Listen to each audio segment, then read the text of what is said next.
지난 박근혜 정부의 국정농단에 연루되면서 적폐 세력으로 찍혔던 전경련이 재계 맏형으로서의 역할을 되찾기에 나서는 모습입니다. 여당인 더불어민주당 의원들이 현 정부 들어 처음으로 전경련을 방문하면서 이 같은 분석에 힘이 실리고 있는데요. 보도에 도혜민 기자입니다. 25일 오후 여의도 전국경제인연합회, 더불어민주당 소속 의원들과 전경련 관계자, 그리고 주요 기업 임원들이 한자리에 모였습니다. 전경련과 주요 기업으로부터 현안에 대한 의견을 나누고 해결 방안을 모색하기 위해 마련된 자리로 민주당 요청으로 만들어졌습니다. 사실 민주당 의원들이 이제는 찾아온 것들이 이렇게 쉬운 자리만은 아닙니다.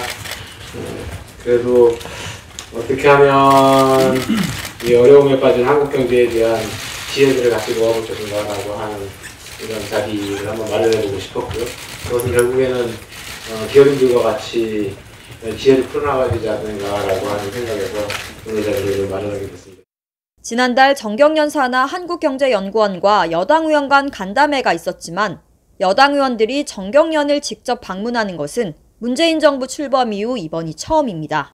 전경련이 지난 박근혜 정부의 국정농단에 연루되면서 적폐 세력으로 낙인 찍혔기 때문입니다.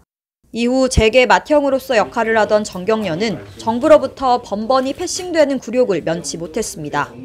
하지만 여당이 전경련을 전격 방문하면서 전경련 패싱이 해소되는 것 아니냐는 관측이 흘러나옵니다. 전경련 관계자는 이번 방문을 긍정적으로 바라본다면서 국내 경제가 어려운 상황인 만큼 다 같이 힘을 합쳐야 할 때라고 강조했습니다. 전경련 역할론이 탄력을 받는 이유는 또 있습니다. 한일 경제교류에 있어 전경련의 역할을 무시할 수 없기 때문입니다. 당장 오는 11월 전경련과 일본 경제단체 연합회가 함께 주관하는 한일 재개회의에서도 한일 경제관계 해소가 주요 이슈로 다뤄질 전망입니다. 일본의 수출 규제 조치 이후 한일 간 경제관계가 악화일로를 걸으면서 민간 차원의 경제교류로서 전경련이 앞장서야 한다는 목소리가 나오고 있습니다. 박센 뉴스 도혜민입니다.